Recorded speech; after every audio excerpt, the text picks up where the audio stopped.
Our hearts beat to the city streets. We began to feel the fire. We rise like tall buildings as the chemicals they take us higher. The night's young and it's just begun as she puts her hand. Hi friends, good morning. কেমন আছো তোমরা সবাই? আশা করছি সবাই খুব ভালো আছো, সুস্থ আছো, আর আমরাও কিন্তু বেশ ভালো আছি। আর আজকে আমার আরও একটি নতুন ব্লগে তোমাদের সকলকে ওয়েলকাম আর অনেক ভালোবাসা। তো আজকে হচ্ছে মঙ্গলবার আর ঘড়িতে এখন বাজে ঠিক সকাল 11টা। চলো তাহলে এখন থেকেই তোমাদেরকে সাথে নিয়ে সঙ্গে নিয়ে আমি আমার ব্লগটা সুন্দরভাবে শুরু করছি। আশা করছি তোমাদের একটু হলেও ভালো লাগবে। তো দেখো, এদিকে কিন্তু আজকে আমি সোজাসুজি চলে এসেছি আগেই রান্নাঘরে। জানো তো, সকালে কিন্তু উঠেছি অনেকটাই সকালে, তবে সকালে কিন্তু সমস্ত কাজগুলো সেরেছি অফ ক্যামেরাতেই। জানো তো, তোমাদের দাদা ভাইয়ের আজকে রান্না ছিল না, তাই ভাবলাম সকালে সমস্ত বাসি কাজকর্ম সেরে স্নান সেরে পুজোটা করে নিই, তারপরেই না হলে বেলায় রান্নাটা করা যাবে। কারণ সকালে শুধু শুধু বসে থেকে তো দেরি করে লাভ নেই, ভাবলাম সমস্ত কাজ সেরে নিই। তাই ওদিকের কাজগুলো জানো তো অফ ক্যামেরাতে আজকে সেরে ফেলেছি, তোমাদেরকে আর দেখানো হয়নি। তবে এখন থেকে যা যা করছি সেগুলো কিন্তু তোমাদের সাথে সবটাই শেয়ার করব। আজকে যেহেতু আমার শ্বশুরমশাই ছুটি ছিল, তাই শাশুড়িমা ফোন করে বলল আজকে আর আমাকে রান্না করতে হবে না, তোমাদের দাদা ভাইয়ের খাবারটা শাশুড়িমাই দিয়ে দেবে। তো ভালোই হলো, সকালে আর রান্নার চিন্তাটা রইল না।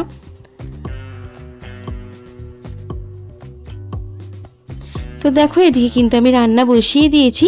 আজকে জানো তো করছি ভোলা মাছের ঝাল আর ছোট ছোট চিংড়ি মাছ দিয়ে একটু সমস্ত সবজি দিয়ে চচ্চড়ি করব।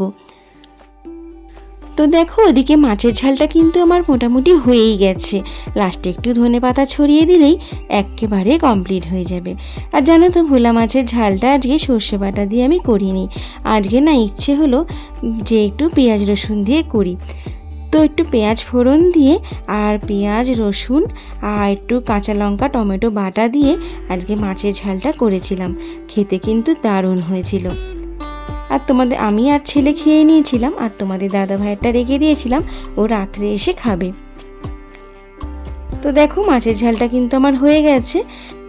আর একদিকে দেখো, আমি কিন্তু চালটা ধুয়ে ভাতটাও বসিয়ে দিয়েছি। আজকে জানো তো ছোট জায়গাতেই বসিয়েছি, কেন বলো তো, ছেলে আর আমার ভাত বেশি বড় জায়গা লাগে না, তাই ছোট পাত্রতেই বসিয়ে দিয়েছি।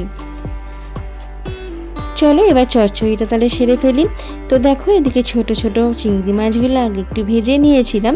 ভেজে নিয়ে তারপর সমস্ত সবজি এক এক করে আর ভাজিনি, জানো তো, তাড়াতাড়ি চটপট করবো বলে সমস্ত সবজি একসাথেই ভেজে নিয়েছিলাম। একটু পাঁচফোড়ন দিয়েছিলাম, পাঁচফোড়ন দিয়ে কাঁচা লঙ্কাও দিয়েছিলাম একটু, দিয়ে আর সমস্ত সবজি দিয়ে একেবারে ভেজে নিয়েছিলাম।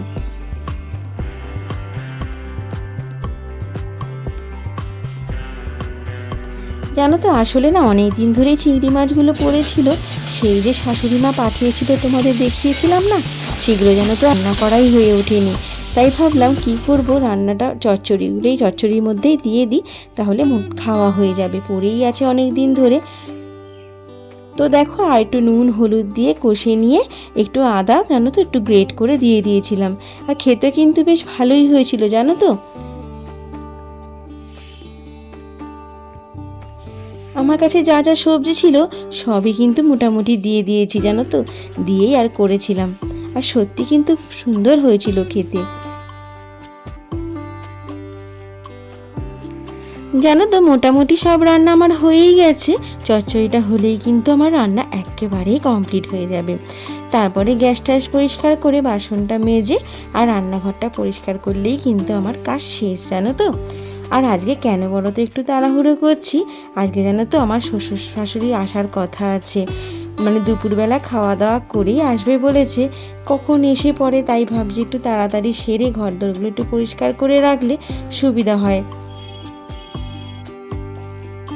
অনেক দিন ধরেই তারা আসবে আসবে করছে, কিন্তু কোনো না কোনো বাধা পড়েই যাচ্ছে, তাই আশা আর হয়ে উঠছে না। তাই আজকে ঠিক করেছে যাই হোক না কেন আসবই। আসলে আমার ছেলেটাকে অনেক দিন দেখেনি, সামনে ফোনে রোজই ধরো ভিডিও কল করাই হয়, কিন্তু দেখো সামনাসামনি তো দেখা হয় না, মনটা ভীষণ খারাপ করছে ওদের। তাই ভাবছে আজকে যেভাবেই হোক কিন্তু যাবই। তো দেখো এদিকে কথা বলতে বলতে আমার কিন্তু তরকারিটা মানে চচ্চড়িটা একেবারে রেডি হয়ে গেছে।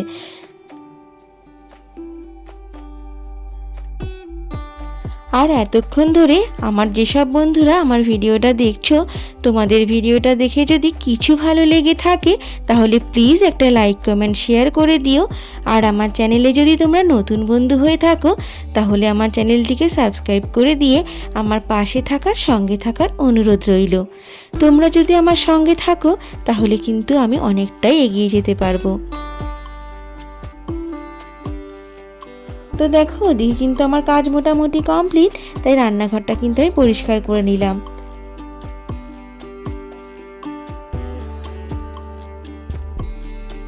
জানো তো আমাদের বাড়ির মেয়ে বউদের কিন্তু কাজের কিন্তু একেবারেই শেষ হয় না, কাজ কিন্তু থেকেই যায়, একটার পর একটা কাজ যে কোথা থেকে চলে আসে বুঝতেই পারি না। ভাবি হয়তো এই কাজটার পর আর কোনো কাজ নেই, একটু আরাম করে বসতে পারবো, কিন্তু সেটা আর হয়ে ওঠে না জানো তো, কাজের পর কাজ হতেই থাকে। আর এই দেখো আজকে দুপুরের মেনুতে ছিল গরম ভাত, ভোলা মাছের ঝাল আর চিংড়ি মাছ দিয়ে একটা সবজির চচ্চড়ি। এই দিয়েই জানো তো আজকে দুপুরের খাবারটা সেরে নিয়েছিলাম। আর এই দেখো বলতে বলতেই আমার শাশুড়ি মা শ্বশুর কিন্তু এসে হাজির হয়ে গেছে, তাই ওদের জন্য একটু চা করছিলাম।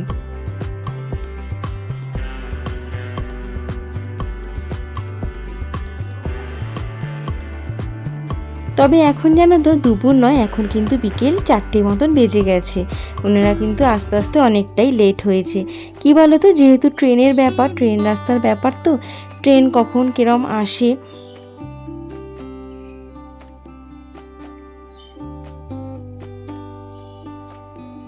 তো দেখো শ্বশুর শাশুড়ি এসছে বলে আমার মাও কিন্তু একটু এসছে গল্প করবে বলে। আসলে অনেক দিন পর এসেছে জানো তো, সত্যি অনেক দিন পর এসেছে, অনেক দিন আসা হয়ে ওঠেনি।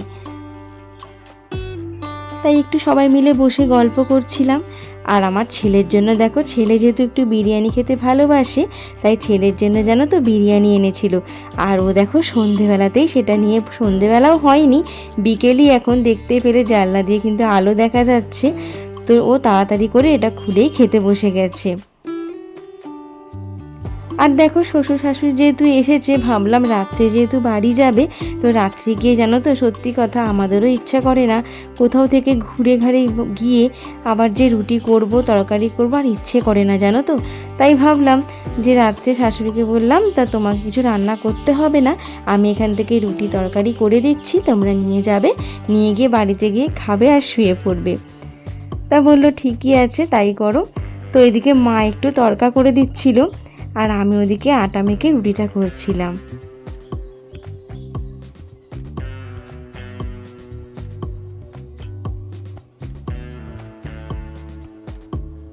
তো দেখো এদিকে তড়কা কিন্তু একেবারেই রেডি হয়ে গেছে।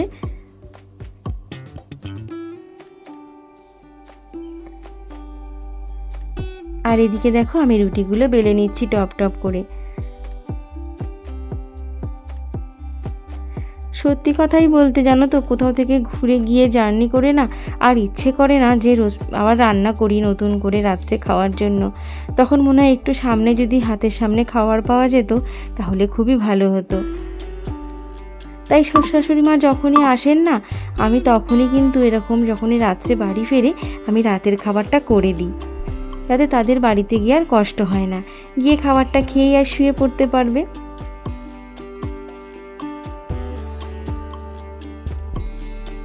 তো দেখো কথা বলতে বলতে কিন্তু আমার ওদিকে রুটিগুলো বেলাও হয়ে গেছে আর রুটিটা সেঁকে নিচ্ছি। তো অনেকটাই আসলে মা তড়কা করে নিয়েছিল, মায়েদেরও একটু নিয়ে নেবে, শাশুড়ি মায়েদেরও একটু পাঠিয়ে দেবে আর আমাদেরও হয়ে যাবে।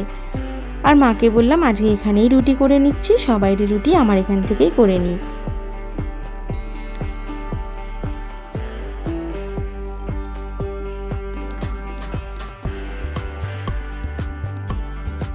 তো চলো, এদিকে কিন্তু আমার রুটি করা কমপ্লিট হয়ে গেছে। ওনাদের মতনই শুধু একটু করে দিয়েছি, আমাদেরটা রাত্রে আর একটু রাত্রে করবো, এত তাড়াতাড়ি আর করবো না। তো চলো সব টিফিন কারিতে একটা একটা করে গুছিয়ে দিই।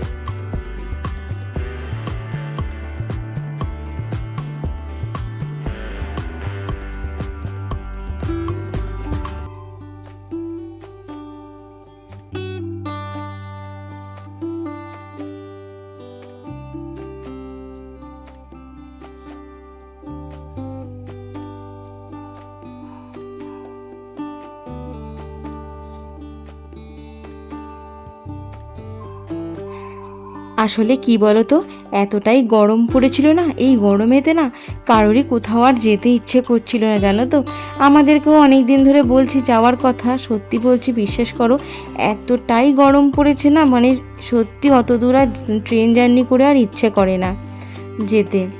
তো দেখো একেবারে খাবার দাবার নিয়ে প্যাক করে দিয়েছি, আর দেখো ওরা এখন বাড়ি ফিরে যাচ্ছে। তো বাড়ি ফিরে যাওয়ার সময় একটু মনটা খারাপই হয়, আমার ছেলেরও মনটা খারাপ করে, আর ওর দাদু ঠাকুমারও কিন্তু মনটা খারাপ হয়ে যায়।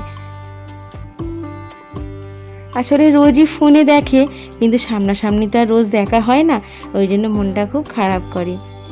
তো চলো আজকের ভিডিওটা আমি এখানেই শেষ করছি। তো দেখা হচ্ছে আবার একটি পরের ব্লগে, ততক্ষণ তোমরা সবাই ভালো থেকো, সুস্থ থেকো।